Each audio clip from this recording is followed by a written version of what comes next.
what's kind of practice like for your offensive guys? Yeah, really just back to the fundamentals and the basics. Anytime you play a great team like Alabama, it really comes down to the details and fundamentals, and that's really what bowl practice is all about, especially right now as we're a couple weeks out. It's really all about ourselves and just cleaning up some things from the end of the year and really getting prepared to be able to play at a high level and be able to execute at a high level. Looking at their team from last year to this year, they lost some talent on the defensive side of the ball. What do you see? What are the differences? Not a whole lot of differences.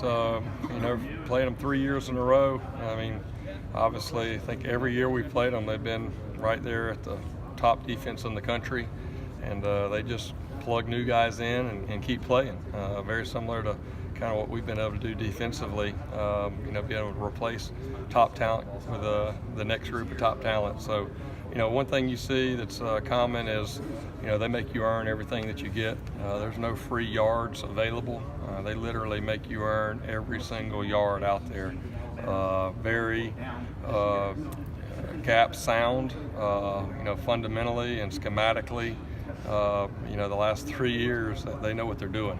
They're very well coached, and really it comes down to who can execute the best, come January 1st.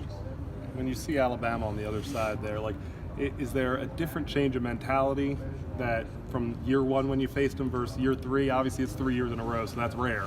But just because they are Alabama. Yeah, I think there's definitely more familiarity. The first time we played them, it's the first time we played them in a long time, or really ever since, I've been here with Coach Sweeney. So there's a lot of new things that you're trying to learn.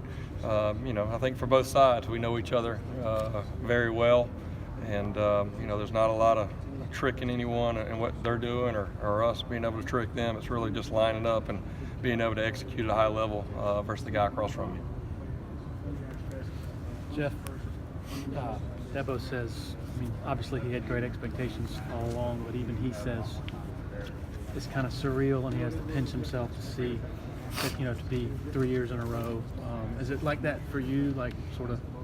Yeah, I think one of the reasons that we've been able to be back 3 years in a row is because our players and our coaches have really bought into staying focused on that moment, staying focused on that day, staying focused on that game.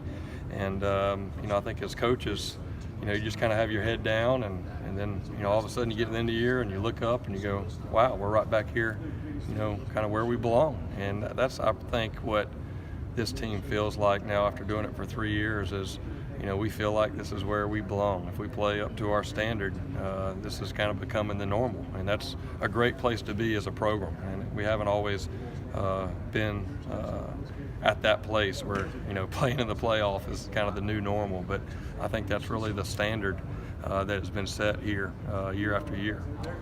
3 years ago, you and Tony were promoted, and I'm sure y'all were confident in your abilities, but what if somebody told you at that time, 41-3, 3 straight playoffs, a national title? Yeah.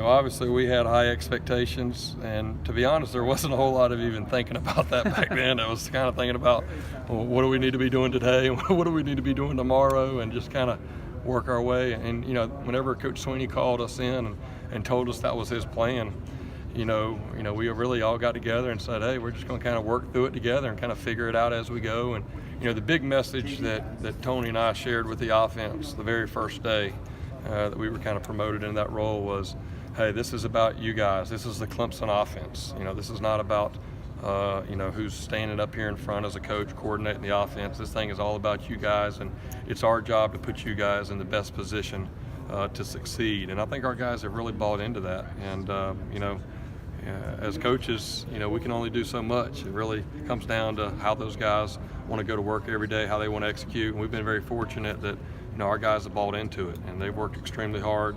And, it's awesome to see as kind of that talented group last year left, to see this next group come in and be hungry and really go out and establish themselves to where we are now and put themselves in a position to have a great finish. The guy like Kelly, who dealt with so much adversity, certainly from outside voices, early in the year, to see him play the way he did, certainly in the championship game. Now he's on the regional cover of Sports Illustrated. I mean, it's got to be pretty cool for you guys to see him kind of come into his own when all the pressure's on. Oh, it's been great. I think as a coach, you